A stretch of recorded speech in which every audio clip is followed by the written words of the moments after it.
Bon vendredi tout le monde et bienvenue à Histoire de passer le temps sur les ondes de choc.ca. Ici Magali Lagumalté, au retour au micro cette semaine, en compagnie encore une fois de fabuleux collaborateurs. Tout d'abord, il y a l'autre voix de Histoire de, Cassandre Roy-Drainville, qui vient profiter de la sortie prochaine du film Hochelaga pour revenir sur l'histoire de ce territoire lors des premiers contacts entre les Européens et les Autochtones. Bonjour Cassandre. Bonjour. Tu l'as montré ta belle voix. Mon Dieu, je suis quasiment déconcentrée par ça. Ensuite, il y a Valérie Beaulieu-Paquette qui vient faire son petit retour à l'émission en nous consolant un peu en fin de session. Elle vient nous dire un mot sur les examens impériaux en Chine qui ont l'air d'avoir été bien pires que ceux de l'UQAM. Bonjour Valérie. Bonjour.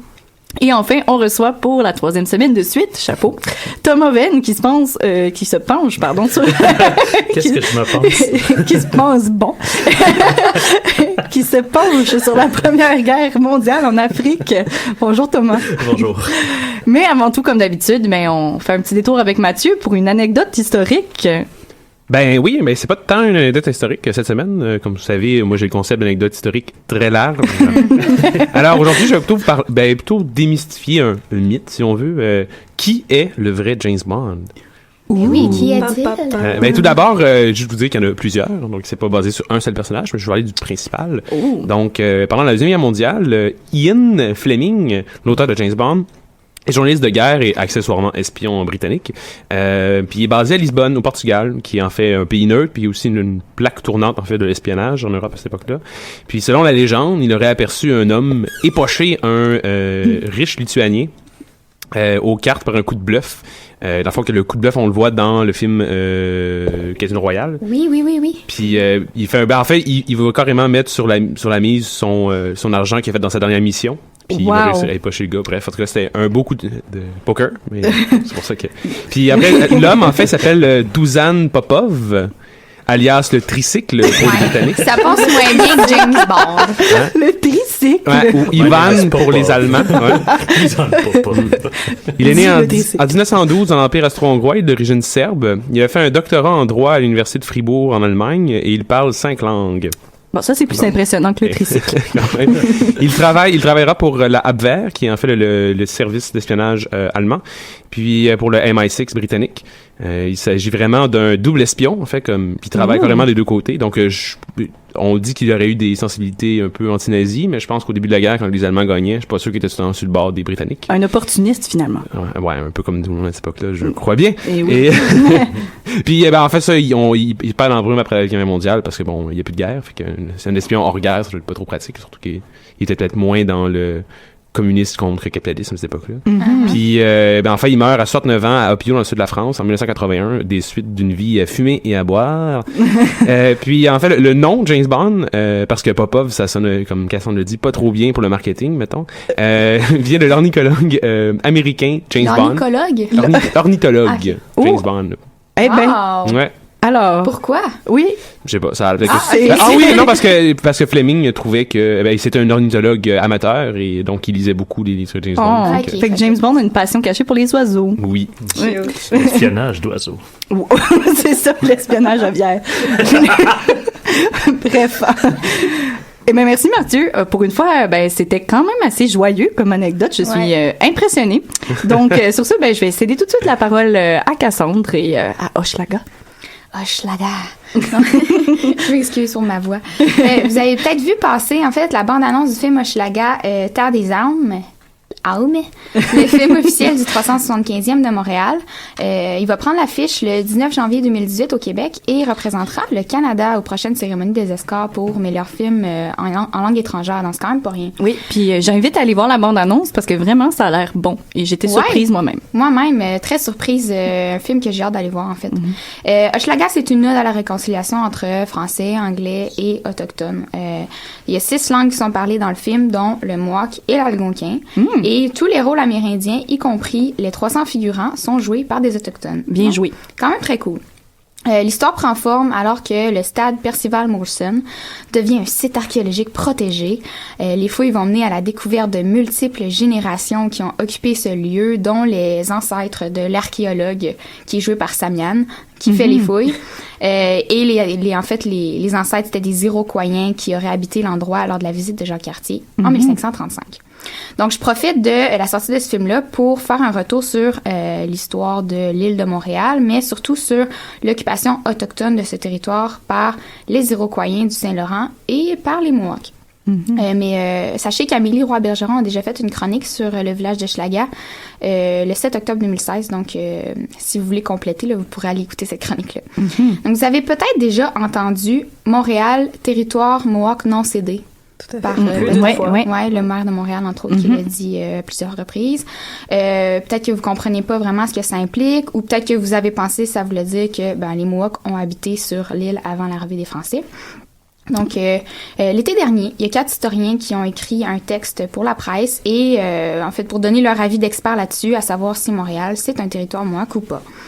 Les 2 premiers, qui ne sont pas spécialistes de l'histoire autochtone, ont préféré ne pas donner leur position, tandis que les 2 autres considèrent que Montréal n'est pas un territoire Mohawk non cédé. Donc, j'ai décidé de vous faire un retour historique sur l'occupation territoriale des Mohawks autour de Montréal en résumant 3 de ces articles. Il y en a un qui sort vraiment du contexte autochtone. Donc, je débute avec l'historien Denis Delage, qui est professeur émérite à l'Université Laval, notamment en histoire autochtone. Donc, Delage va présenter géographiquement les Mohawks avant les contacts pour qu'on comprenne bien ils étaient où avant les contacts, ils habitaient où. Donc, ce groupe faisait partie, avant l'arrivée des Français, de la Ligue iroquoise, qui comprenait 5 nations. Et on disait aussi la Ligue des 5 nations. Ouais. Cette ligue occupait un grand territoire qu'on peut situer approximativement aujourd'hui au centre de l'État de New York actuel. La ligue appartenait plus largement à la grande famille des Iroquoiens. Et les Iroquoiens, ça regroupait entre autres les Hurons-Wendat, les Neutres, les Pétuns et aussi les Iroquoiens du Saint-Laurent que Jacques Cartier va rencontrer entre 1534 et 1542. En fait, on sait que les Iroquoiens du Saint-Laurent vivaient le long du fleuve, dont l'île de Montréal, lors de la venue de Jacques Cartier, mais lors de l'installation de Champlain au début des années 1600, aucune trace de village iroquoien et en fait, l'île de Montréal, quand Champlain arrive, c'est un territoire algonquin. Ouais, ils ont comme disparu un peu mystérieusement. Ouais, en fait, aujourd'hui, l'hypothèse la plus plausible de cette disparition serait due à un ensemble de facteurs. Donc, on aurait refroidissement climatique, guerre et très probablement des maladies européennes. Qui aurait fait qu'ils auraient abandonné. Disparu. Voilà. Abandonné le territoire. Hochelaga. Et voilà. Donc, Alain Beaulieu, professeur d'histoire autochtone à l'UQAM, ajoute qu'à l'arrivée de Champlain dans la vallée du Saint-Laurent, le long du fleuve était surtout fréquenté par les Inuits et les Algonquins. Mais même là, le contrôle sur cette région restait fragile. En 1603, Champlain décrivait la zone comme une sorte de no man's land. Personne n'osait s'établir là en permanence en raison des incursions iroquoises, et notamment des Mohawks. Donc, ils revenaient sur ce territoire-là, mais pas pour y habiter, seulement pour faire des raids un peu? C'est ça, exactement. Les Mohawks n'occupaient pas le territoire à cette époque-là, mais ils venaient quand même faire leur tour de temps en temps. Ils venaient se promener. C'est ça. En fait, on pense que les Mohawks essayaient d'établir leur domination à cette époque-là dans le contexte de développement de la traite des fourrures. Okay. Mais si c'était le cas, leur projet échoua car les Français s'allièrent plutôt à leurs ennemis, dont les Inuits, les Algonquins et les Wendat, et vont même parvenir en 1666, les Français, à imposer une paix qui englobait tous les alliés autochtones de la Nouvelle-France. Y compris les Iroquois. Les Iroquois. Ça a duré une vingtaine d'années, cette paix-là. Donc, c'est en fait cette paix qui marque le début de l'installation des Mohawks dans la vallée du Saint-Laurent. À l'invitation des autorités françaises, plusieurs Iroquois immigrent dans les années suivantes parce qu'ils sont attirés par la religion catholique. Ils provenaient principalement de la nation Mohawk et ils vont s'installer sous la direction des Jésuites sur une terre octroyée par Louis XIV lui-même, la terre du Sault-Saint-Louis, qui deviendra Kanawake. Et là, j'en ai parlé dans une autre chronique, donc je ne reviendrai pas là-dessus. À la même époque, les Sulpiciens fondent une autre mission iroquoise sur l'île de Montréal, qui va être déplacée à quelques reprises et qui va aboutir finalement au lac des Deux-Montagnes, donnant naissance à la communauté de Kennesatakee. Donc, l'installation des Mohawks dans le secteur de Montréal se fait donc dans un contexte colonial très particulier qui, évidemment, n'a pas vraiment pour effet de transformer la région en territoire Mohawk. Ce qui se passe aujourd'hui, c'est que les Mohawks se réclament d'une occupation ancienne de l'île de Montréal, non pas parce qu'ils sont d'avis qu'ils possédaient le territoire après la paix de 1666, mais plutôt parce qu'ils considèrent que leurs ancêtres étaient les Iroquois du Saint-Laurent. OK. Donc, ça leur donnerait un droit sur la terre qui est Montréal aujourd'hui. Un droit ancestral, oui. Selon Denis Delage, ni l'archéologie ni la linguistique ne confirment ça. L'archéologie montre, bien entendu, des vestiges autochtones sur l'île de Montréal. Vous êtes au courant, j'imagine. Mais ils proviendraient des Iroquois du Saint-Laurent. Sauf que les Iroquois du Saint-Laurent avaient une culture matérielle distincte des autres communautés iroquoiennes. Même constat pour la langue. On sait aujourd'hui que les Hurons, les Mohawks et les Iroquois du Saint-Laurent parlaient des langues apparentées parce qu'ils provenaient de la même famille linguistique, mais c'était des langues très distinctes quand même. Puis si c'est une question assez précise, mais si ils ont disparu un peu ces Iroquois du Saint-Laurent, ben comment on sait c'était quoi leur langue puis qu'il y a des différences un peu avec les Mohawks puis les Hurons? C'est vraiment une bonne question, mais il y a des sources quand même qui remontent à cette époque-là, avec la venue de Jacques Cartier notamment, où on est capable d'associer certains mots qui ont été dits, notamment à Hochelaga par exemple. OK. Puis de comparer avec le vocabulaire des autres communautés autochtones. Puis ouais, c'est wow, c'est fou. Ils se basent pas sur grand-chose, disons. Mais encore aujourd'hui, donc l'hypothèse la plus plausible, c'est que les Iroquois du Saint-Laurent étaient vraiment un peuple distinct. Ouais. Même Alain Beaulieu ajoute que la tradition orale des Mohawks, qui a été recueillie dans les années 1700, va jamais associer leur présence dans ce secteur à une occupation antérieure. Donc, à cette époque, les Mohawks, dans les années 1700, ils se considéraient pas comme les occupants originaux des lieux. Ils concédaient ce droit aux Algonquins, qui, eux, de leur côté, voyaient les Mohawks comme des étrangers venus s'établir sur leur terre. Les Mohawks se basent sur quoi pour... Leur tradition orale à eux.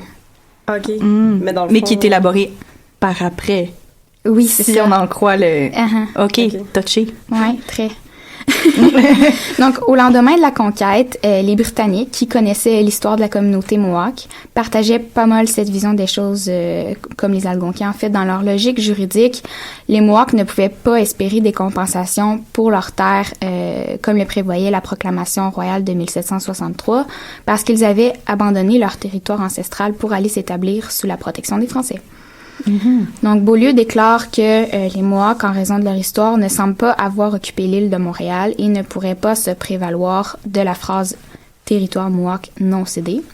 Delage, lui aussi, conclut que les Mohawks n'ont pas de droits ancestraux sur le territoire, mais que les Algonquins, quant à eux, détiendraient des droits ancestraux sur l'île de Montréal.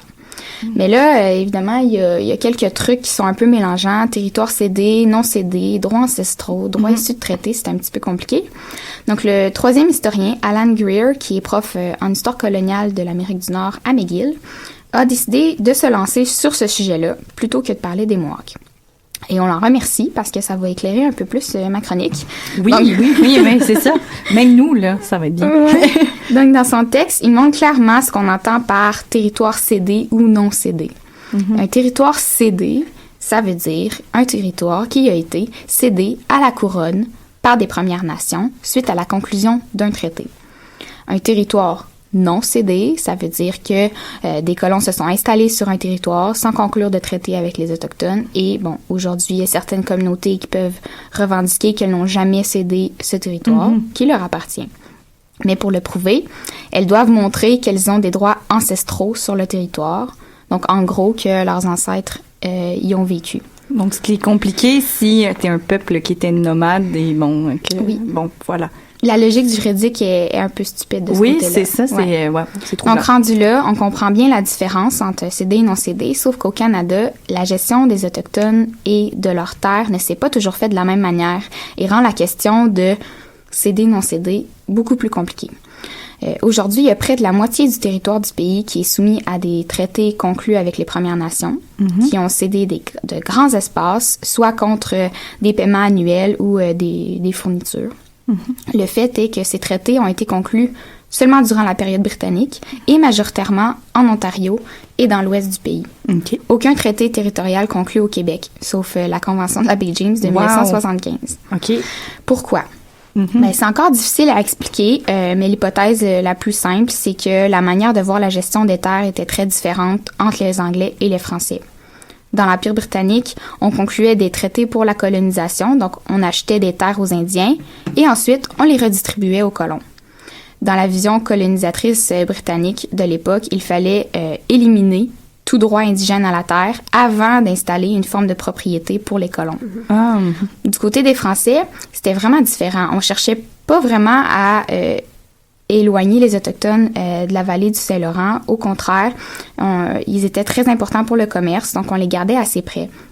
Les Français, vous le savez probablement, avaient le régime seigneurial comme gestion de la terre. Donc, quand les autorités accordaient de vastes terres à un seigneur, ils ne pensaient pas vraiment à la présence autochtone. En fait, c'est comme si les autorités ont fait fi de cette question-là et se sont dit que c'était au seigneur de gérer la présence autochtone cas par cas, un peu, sur sa terre. Ouais.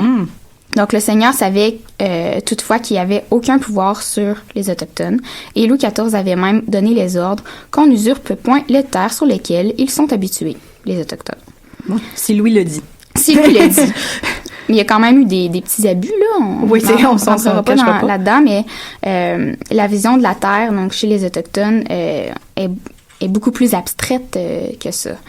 Donc, même si les autorités en Nouvelle-France ont passé beaucoup de traités diplomatiques et commerciaux avec les Premières Nations, on n'a jamais demandé aux Autochtones dans la Nouvelle-France, comme c'était le cas dans les colonies anglaises, de céder leurs terres et de s'en aller. Alan Gray ne mentionne donc pas vraiment les Mohawks, vous le voyez bien, mais montre quand même un problème actuel aujourd'hui, c'est qu'au Québec, très rares sont les communautés qui peuvent se prémunir d'un traité pour revendiquer des droits ancestraux. L'historien souligne à ce sujet qu'il ne faudrait donc pas réduire la question territoriale autochtone à une distinction entre un territoire cédé et un territoire non cédé. Je pense qu'il a bien raison. Oui. Puis, si je peux... alors, pourquoi est-ce qu'en fait, pas juste les Mohawks, mais pourquoi est-ce que les gens disent territoire Mohawk non cédé? C'est qu'il y a dû avoir une sorte de... Oui, c'est parce que les Mohawks, eux, revendiquent... OK, c'est sur la base de leur revendication. Oui. C'est pas parce qu'il y a une reconnaissance de... Il n'y a pas eu de reconnaissance encore. OK. Mais sinon, c'est quelque chose qu'on entend aussi ailleurs. Je crois, j'ai déjà entendu ça, mettons, dans une convention, je sais pas trop, puis ils commencent en disant... Je préfère rappeler que nous sommes sous un territoire non cédé. Puis donc, c'était... ailleurs, c'est qu'est-ce qui déclenche ça? C'est le fait, justement, mettons qu'en Ontario, il y a des places où ça n'a pas été cédé? Ou Non, c'est juste parce que les Mohawks ont une place très forte dans l'espace public, ils prennent beaucoup de place, puis si, tu vas pas aller aller parler contre une communauté autochtone puis dire, c'est pas vrai. Ouais, OK, ouais. En tout cas, je vais pas me lancer dans un débat là-dessus, mais en général, on leur donne raison. Puis, mais ça, j'avais même entendu ça, genre aux États-Unis, vraiment loin, quelque chose dans l'Ouest, là, qui commençait. Ouais. En disant que l'île de Montréal est un territoire. Non, pas pour Montréal, pour comme il commençait quelque chose, puis il parlait, ça doit être autour du pipeline. Ouais, peut-être quelque chose de même, je pense, c'est ça, ouais. Tout ce qui est fracking et autres. C'est une phrase qui est reprise souvent, pas par rapport aux Mohawks, mais par rapport à n'importe quelle autre communauté. Okay. C'est sûr qu'il y a pas juste au Québec, il y a pas de traités qui ont été conclus, il y a plein d'autres endroits, puis aujourd'hui, il y a plein de communautés qui revendiquent aussi des territoires non cédés, c'est sûr. Pas toutes sur les mêmes bases. Ouais. Donc, évidemment, ces réponses des historiens ont suscité de vives réactions, notamment de la part du conseil de bande de Kanawake, qui refute la théorie des Iroquois du Saint-Laurent et qui est d'avis que les Iroquois et les Mohawks sont le même peuple et donc qu'ils vivaient le long de la vallée lors de la venue de Jacques Cartier. Il souligne aussi l'exclusion de la perspective autochtone faite par la presse, ce qui est tout à fait vrai, et qui, selon les membres, sauvegarde une vision eurocentriste de l'histoire autochtone. C'est vrai que c'est étrange qu'ils n'aient pas pensé d'inviter quelqu'un... je me dis qu'ils ont dû essayer. Peut-être qu'ils ont essayé, ouais. Ça a dû être un petit peu compliqué, mais j'imagine qu'ils ont dû y penser avant de le faire. Bon. En tout cas. À suivre. Qui dit vrai? J'aime mieux pas trancher, on dirait. Non. Donc, sur ça, j'espère que vous irez voir le film Hochelaga et que vous serez un peu plus conscientisés sur l'histoire des peuples qui étaient là avant, peu importe qui ils étaient. Wow. Merci Cassandre. Moi, en tout cas, j'ai appris plein de choses grâce à ça, puis j'en suis bien contente. On poursuit notre émission, mais avant, on va faire une petite pause musicale, histoire de se détendre un peu. Qu'est-ce qu'on écoute, Mathieu? Oui, alors pour histoire de se décompresser un peu, on s'en va en musique avec la chanson, en lien avec la chronique de Cassandre, la chanson Hochelaga de l'artiste Nicolet.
De retour à Histoire de passer le temps, c'est toujours Magali à l'animation et on revient en force en cette fin de session avec une chronique sur les examens impériaux en Chine. C'était tout un contrat, hein, Valérie?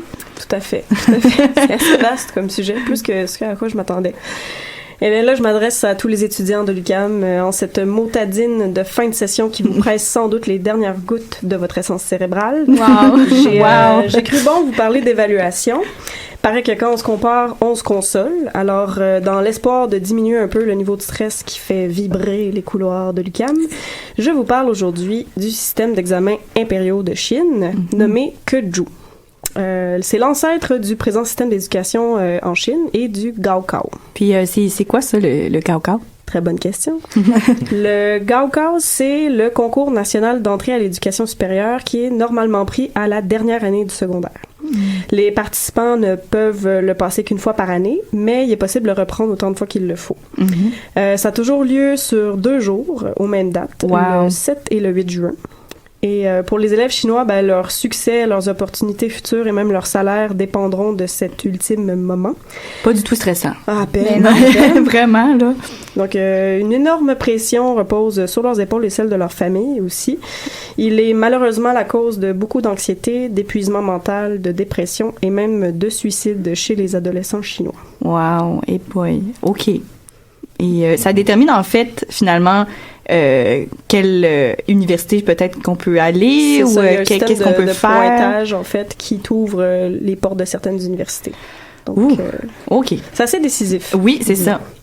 Mais dans sa forme idéale, le Gaokao est sans doute issu du Keju, qui est à l'origine un système d'examen destiné à sélectionner les fonctionnaires qui étaient appelés à détenir un poste dans la fonction publique de l'Empire. Mm-hmm.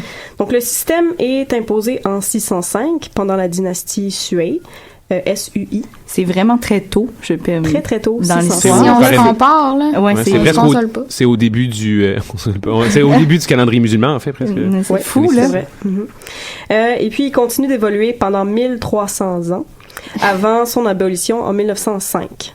Wow. Le but premier de l'empereur de la dynastie Sui était de limiter le pouvoir et l'influence de l'aristocratie héréditaire et effectuer un certain repositionnement de la loyauté des fonctionnaires vers l'empereur et son système mandarinal.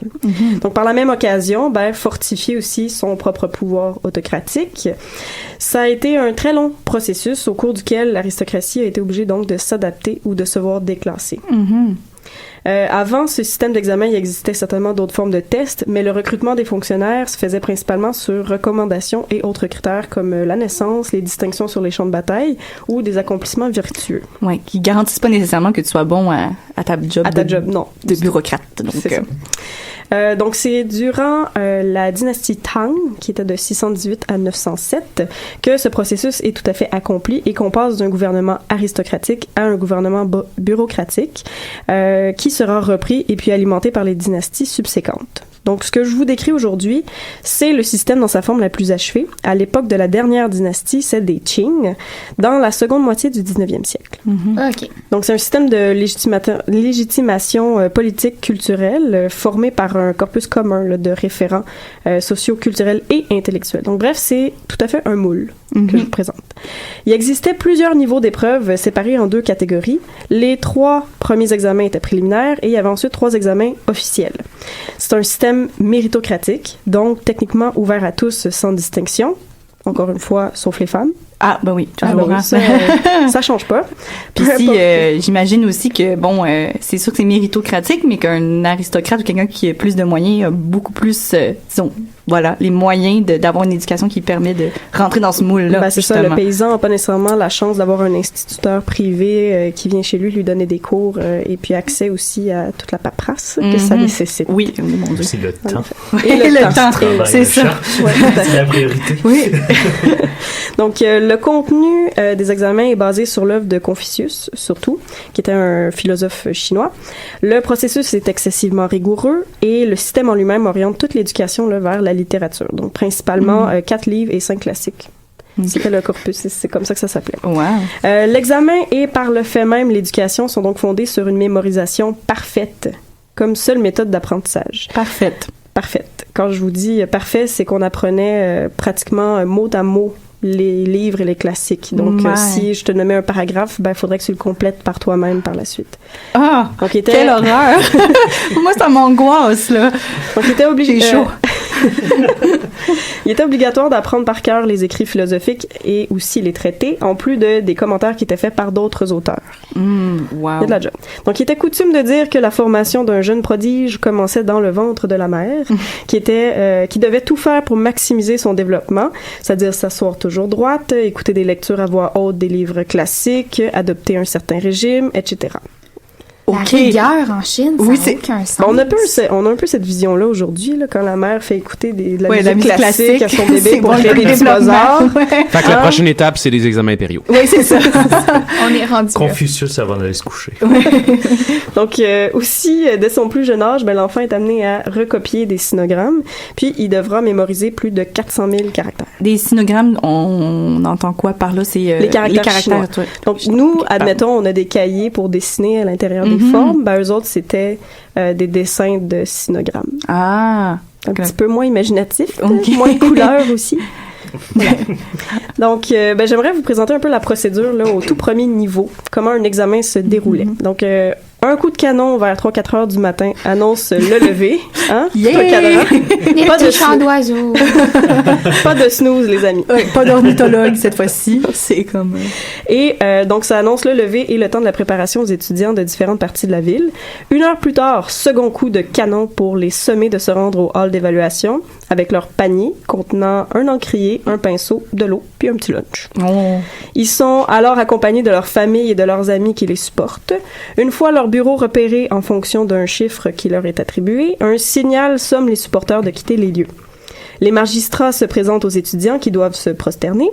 On leur remettait alors un cahier de réponse. En sortant, le dernier magistrat barre et scelle la grande porte de l'entrée principale. Ouh. Fait qu'il n'est pas question de courir puis de sortir par toi-même. Wow. On niaise vraiment pas. Non, vraiment pas. Donc, à partir de ce moment-là, il est à peu près 7 heures du matin. La première question est annoncée par le magistrat, puis peinte sur une large pancarte et promenée à travers les corridors à la vue de tous. 1 heure plus tard, les surveillants d'examen, et là, moi, c'est ce qui m'horripile le plus, se promènent avec à la main une étampe. Ils estampillent les copies de tous à l'endroit où ils sont rendus.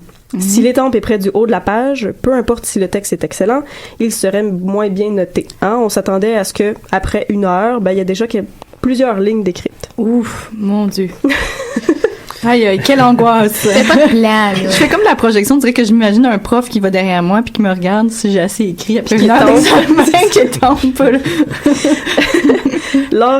Lors de cette épreuve, personne ne peut avoir accès à une chandelle. Donc, dès qu'il fait trop noir pour écrire, les étudiants devaient remettre leur copie. Donc, voilà pour le premier round. Hein? Oh, ça, c'est c'est assez rough. Le Hein? Ça, premier c'est le premier round. test. C'est préliminaire. Donc, une fois les dissertations corrigées, les résultats sont exposés publiquement. Hein, parce qu'on pousse la chose jusqu'au bout. 3-4 jours plus tard, une deuxième ronde d'examen a lieu pour ceux qui ont réussi, puis une troisième, parfois même une quatrième ou une cinquième, Ouf. à la fin de laquelle il était coutume de faire passer tout le monde. Bon, Tu sais, à un moment donné, ça suffit. Mais ça fait hâte de dire qu'on l'a fait 5 fois. Ouais. Est-ce qu'il y a des cas de tricherie? Certainement, beaucoup. Wow. C'est pour ça que c'est autant surveillé, que la Ok. porte est scellée, tout ça, parce qu'il y a des gens qui payaient des substituts. Il n'y a pas de photos à l'époque. Ah! Donc, c'est impossible de vous identifier. On n'a pas des numéros comme on a à l'UQAM, des codes permanents. Matricule. C'est ça. Il y a des gens qui se créaient carrément des vestes avec les écrits, toutes leurs réponses d'examen écrits en minuscules sur leur veste.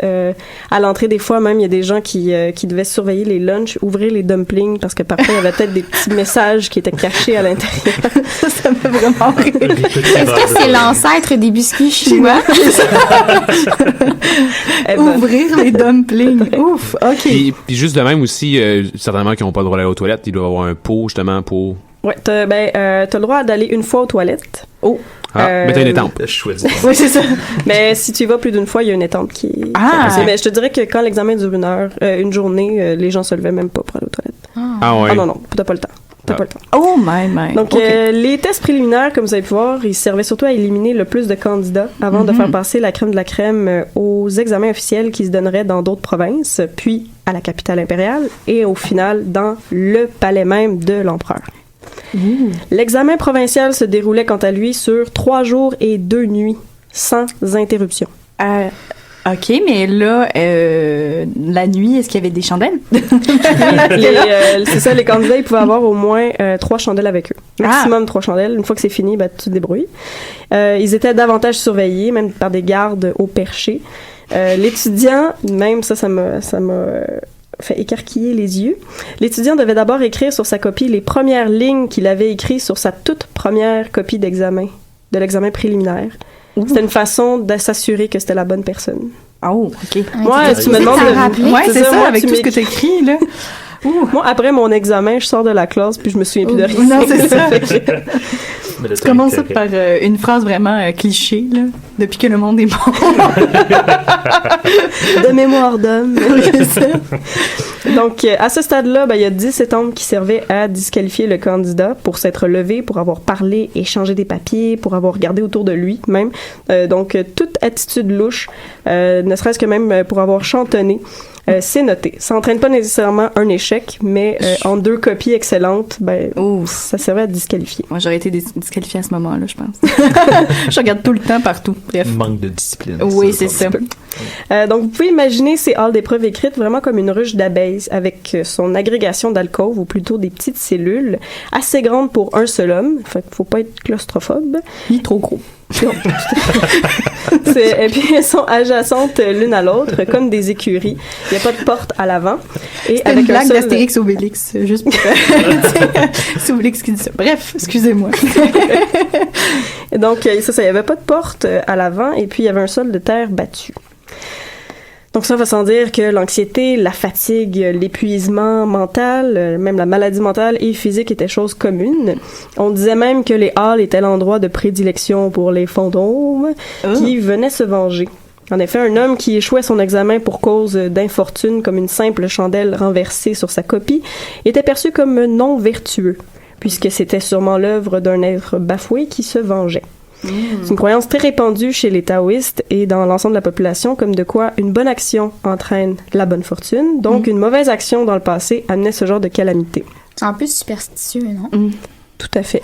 Ouais. Donc finalement, c'est si il arrive quelque chose comme un accident, là, je renverse ça, mon encrier, mon machin. Tu le mérites. Si je le mérite, puis je coule pour ça. S'il pleut, puis il y a une craque dans le toit, puis il y a de l'eau qui tombe sur ta copie, puis t'échoues ton examen à cause de ça, c'est de ta faute. Ah. Okay. C'est juste pour ajouter le stress de plus. Oui. Les infortunes de la vie. C'est ça. Tout à fait.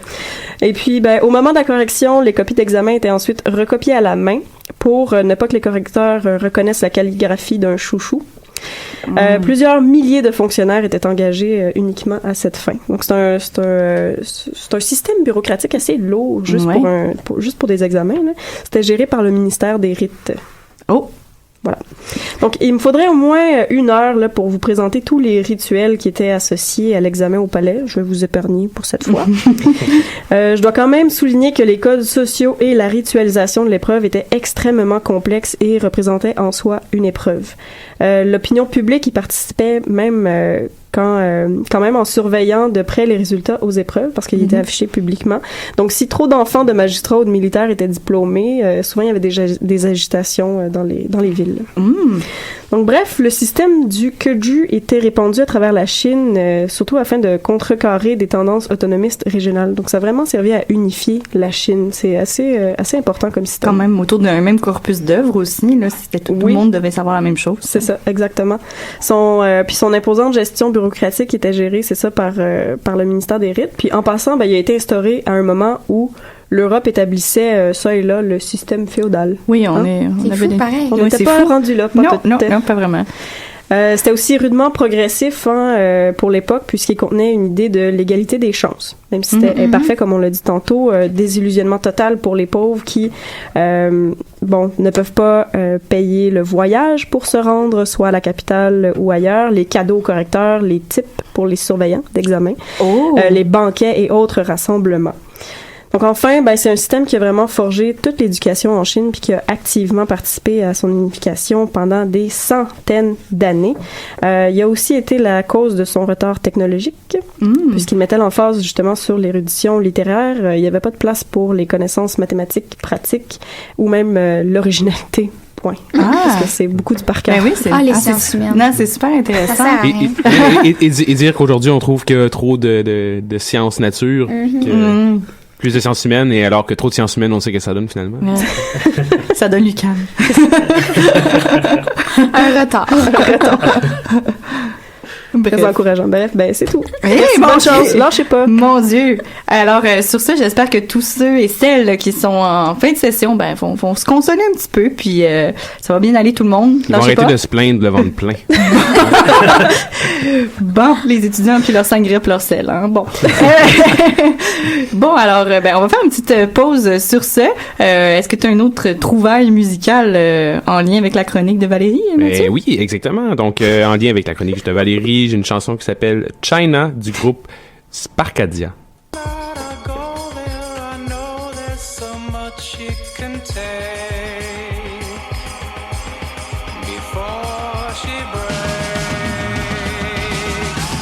She breaks like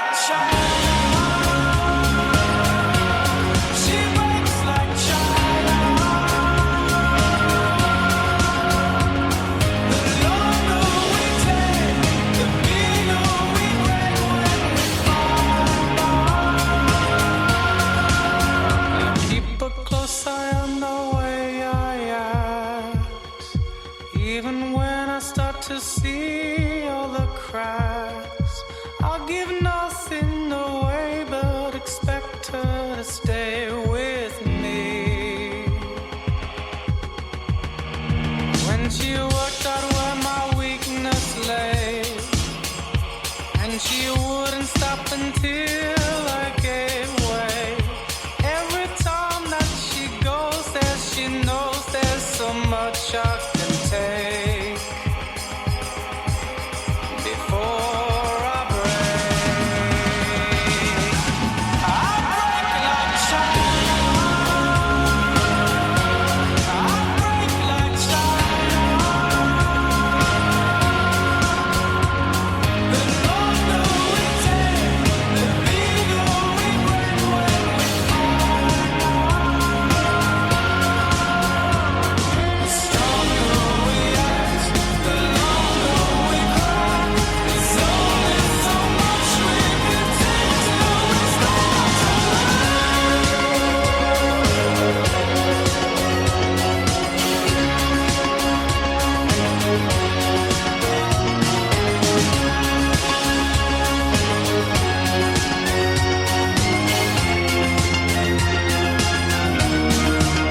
to We're constructed from the same design, with a heart that makes no sense to the mind. We can keep it together, but pressure and time have their way. For the things we try to keep inside find their way out in the dark of the night. All it takes is the tiniest touch, and there's only so much before we break. We break like China. We break like China.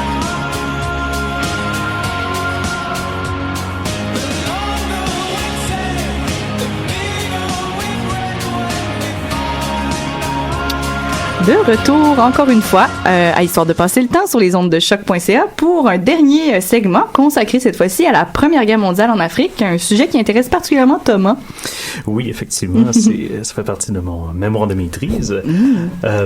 Je vais commencer par dire que les Britanniques ont longtemps attribué le premier coup de feu tiré par un Anglais lors de la Grande Guerre à un soldat de la 4e compagnie de dragons. Les dragons, c'est une troupe de cavalerie légère, excusez-moi. Je fais souvent cette erreur. Puis le soldat, il s'appelait Ernest Edward Thomas. C'est au matin du 22 août 1914. La Première Guerre mondiale a commencé le 4... les Anglais sont rentrés dans la Première Guerre mondiale le 4 août 1914. Donc 18 jours plus tard, Ernest aurait tiré le premier coup de feu britannique. En fait, il avait été envoyé en reconnaissance avec ses compagnons cavaliers pour dénicher une unité de cavalerie allemande près du village de Casto, qui est en Belgique. Et le groupe est effectivement tombé sur l'unité de cavalerie allemande. Ernest aurait dégainé son arme à feu. Il aurait tiré sur un officier allemand qui serait tombé de son cheval. On ne sait pas si l'officier est mort ou juste été blessé, mais bref, c'est un petit peu... Je lui souhaite pas. Non, moi non plus. En contexte de guerre. Voilà. Fait que cet événement a longtemps été présenté comme étant le premier coup de feu britannique. Or, les recherches récentes prouvent que non. En fait, ça serait le soldat Alaji Grunchi, un soldat noir du régiment de la Gold Coast britannique. Gold Coast, c'est l'actuel Ghana. Et on comprend peut-être pourquoi il n'a pas voulu être mis de l'avant par les Britanniques. Ça casse un peu évidemment, la magie. Le récit. Ouais, le récit. C'est ça, là. Puis justement, oui, c'est ça. Ça peut être le récit. C'est que lorsque la guerre a été déclarée le 4 août, le régiment de la Gold Coast a été aussitôt mobilisé pour aller attaquer le Togoland. Le Togoland qui est une mince bande de terre entre le Gold Coast, qui est le Ghana, et le Dahomey français. Le but était essentiellement d'attaquer le radio sans fil, qui était quand même une technologie très, très, très avancée pour avoir en plein milieu d'un territoire africain. Et ce poste-là était d'ailleurs le seul lien que toutes les colonies allemandes en Afrique avaient avec le continent. Tous les messages passaient par la radio sans fil qui envoyait vers le continent. Donc, il y avait un objectif très, très, très stratégique. Puis c'était justement l'idée, c'était il fallait isoler les colonies allemandes le plus vite possible. Donc le Togoland a été la première cible des troupes coloniales. Ce qui va arriver, c'est que dans le fond, eux autres, ils vont pénétrer dans le territoire, ils vont aller dans la capitale, et c'est là qu'ils vont rencontrer les forces de l'ordre allemandes. On parle ici d'environ 660 policiers togolais avec une dizaine d'officiers allemands.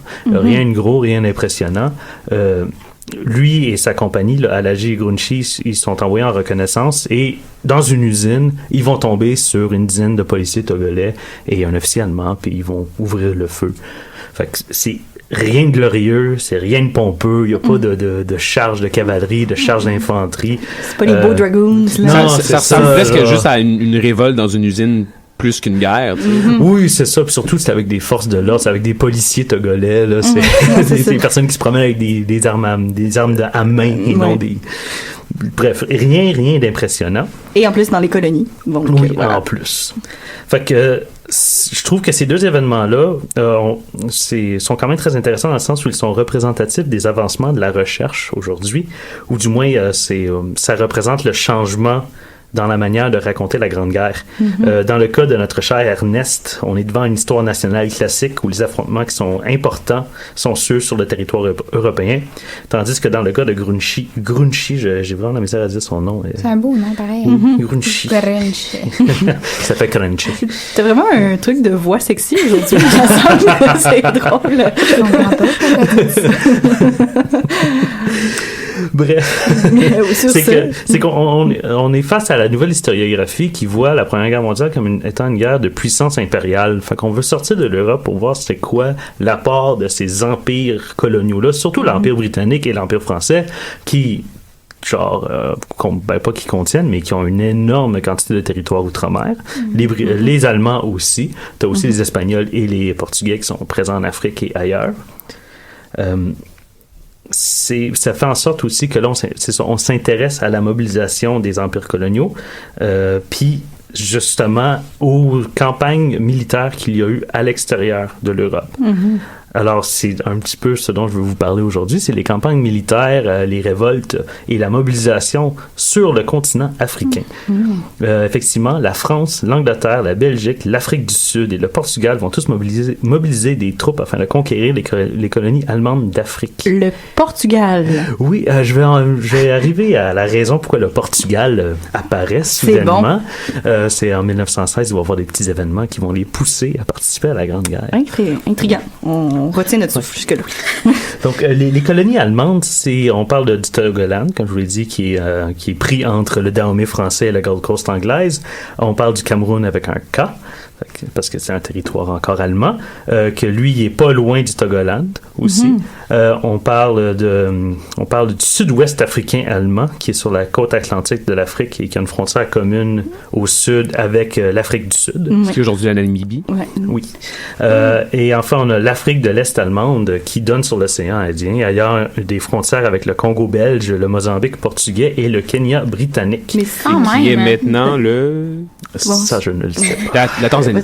Ouais, la C'est Tanzanie. la Tanzanie, mais je le présume qu'il y a Mozambique. plusieurs Voilà. territoires. Fait que les opérations au Togoland n'ont rien d'impressionnant, à part le fait que c'est la toute première opération conjointe entre les Français et les Anglais. Parce qu'ils n'avaient pas de coopération en Europe, mais en Afrique, ils en avaient une. Les états-majors se parlaient un peu.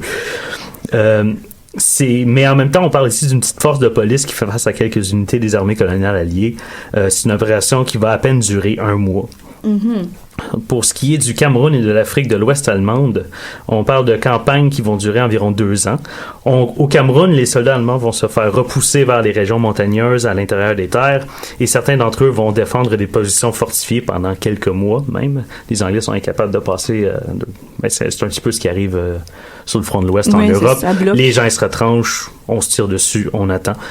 Vers le début de l'année 1916, le général allemand, qui est en charge des troupes au Cameroun, encourage tous les soldats et les civils européens, mais aussi les Camerounais qui étaient fidèles au régime allemand, à fuir en territoire espagnol neutre. Les Espagnols, eux autres, vont les on les laissait rentrer. Ils n'étaient environ que 160 soldats. Fait qu'ils ont juste dit, on va pas avoir de beef avec les, avec les Allemands qui se pointent. Je suis pas mal sûr qu'ils ont dit ça textuellement comme ça. Ça, c'est sûr. No beef. Même que j'ai des certains dignitaires camerounais pro-allemands qui ont été exilés en Espagne et qui y sont restés après la guerre pendant un petit bout. La campagne dans le sud-ouest africain allemand, c'est très similaire dans le sens que c'est environ 2 ans, mais c'est parce que faute de troupes, faute de munitions, etc., les campagnes sont assez lentes. C'est également des énormes territoires. On parle des territoires aussi gros que la France. Wow. Fait que c'est essentiellement, ils se promènent un peu partout, puis ils chassent, puis là, des fois, ils s'affrontent de temps à autre. Comme une course-poursuite là, qui finit plus. Oui, exactement. Dans la brousse, avec les lions et les éléphants. C'est comme romantique, quasiment. Oui, à part le truc guerre et comme... Bon, en tout cas, bref. Mais il y a quand même une campagne assez impressionnante, et c'est aussi la plus importante. C'est celle-là qui va être menée contre le général allemand Paul von Lettow-Vorbeck en Afrique de l'Est. Les Anglais, les Belges, les Sud-Africains et aussi les Portugais vont se mobiliser pour tenter de neutraliser la petite armée d'environ 15 000 soldats de Lettow-Vorbeck.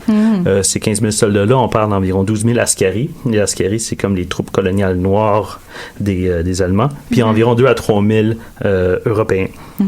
Ce qui est fascinant de cette campagne est le fait que les Alliés vont mobiliser jusqu'à 250 000 soldats. Mais voyons donc. Wow. Et au-dessus de 600 000 porteurs avait-tu afin peur de d'affronter perdre? Lettow-Vorbeck.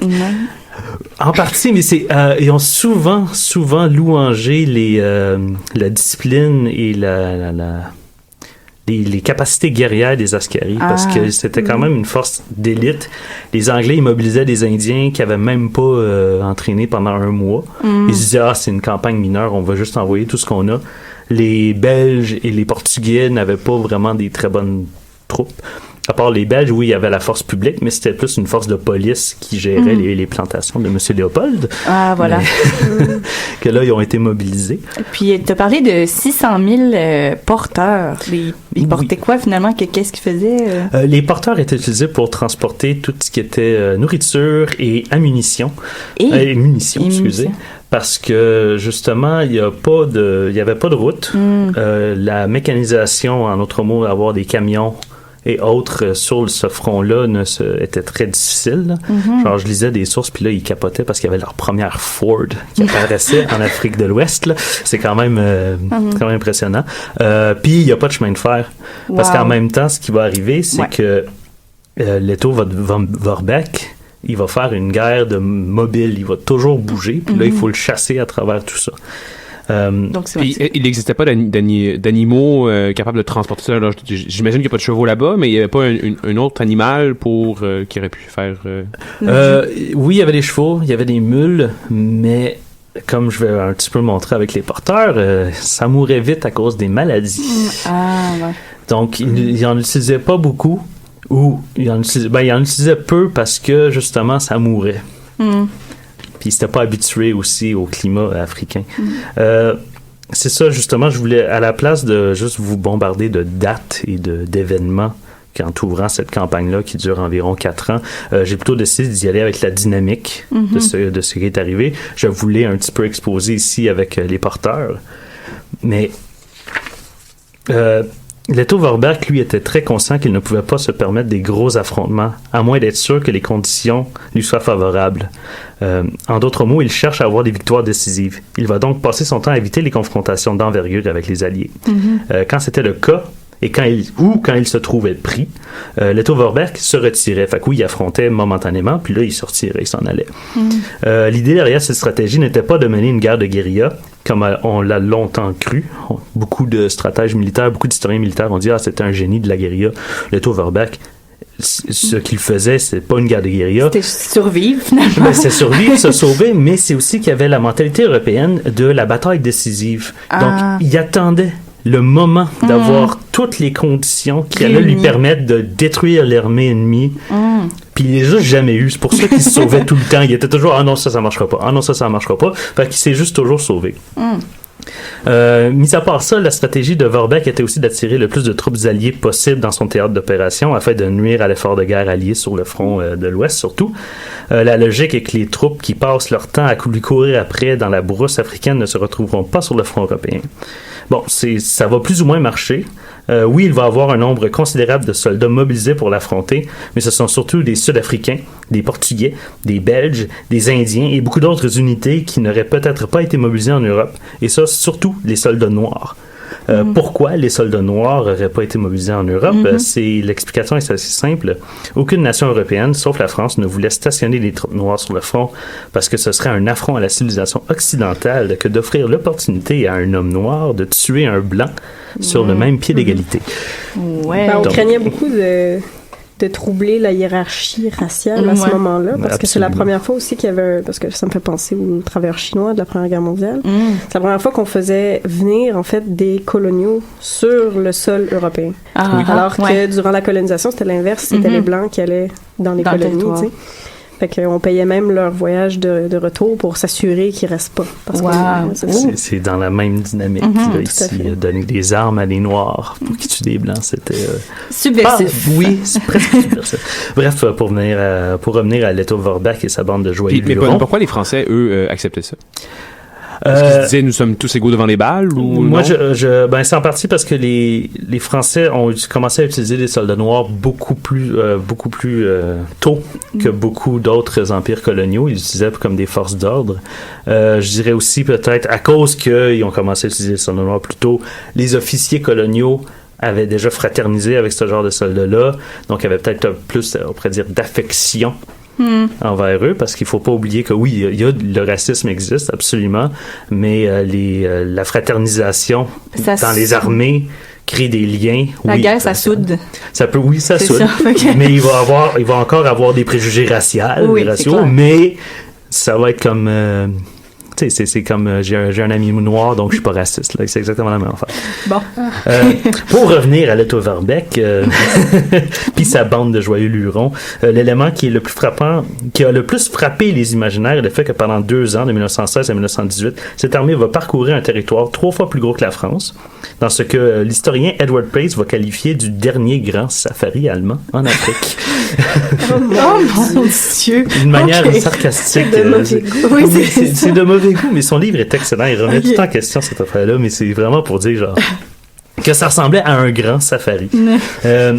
C'est d'ailleurs, Leto Vorbach va se rendre seulement 2 semaines après l'armistice du 11 novembre 1918 parce qu'il n'avait jamais reçu la nouvelle que la guerre était finie. Wow. Même que c'est les officiers britanniques qui vont le retrouver pour lui en informer. Fait Ils ne devaient pas vraiment les croire au début, par contre. Là. Non, sûrement pas, mais ils sont venus avec des journaux. Ils sont venus avec des journaux. Bref, ça a toute une grosse allure de romance militaire, mais le parcours de Leto Vorbach était accompagné de pillages et de violences systématiques envers les villages parce qu'il y avait besoin de s'approvisionner. Donc c'était très très très violent et ce n'était pas un grand safari. Wow. Hey, mais comme d'habitude, j'ai dit ça souvent, mais on aurait pu en parler encore longtemps, mais c'est malheureusement tout le temps qu'on avait. Mais merci de nous avoir fait découvrir un aspect vraiment méconnu de cette guerre-là. Puis on aimerait ça en entendre plus, peut-être un cue pour d'autres chroniques comme ça. Hein? Absolument. Puis je vous dis merci à vous, les collaborateurs, mais aussi à vous, nos auditeurs. Je vous rappelle que l'émission est diffusée en direct tous les vendredis dès 16h sur le site de choc.ca, où vous pouvez suivre le live, quand il fonctionne, sur Facebook pour nous voir la face, puis voir à quoi qu'on ressemble. Je vous invite aussi à aimer notre page Facebook pour rester au courant de ce qu'on fait, et je vous rappelle qu'on peut toujours télécharger les épisodes en balado-diffusion si jamais vous nous avez manqué. Donc sur ce, je vais vous souhaiter un bon vendredi. Pas de panique pour les examens, ça va bien aller. Vous n'êtes pas un mandarin en Chine impériale. Et puis, je vous souhaite une bonne fin de semaine. Bye bye. Merci.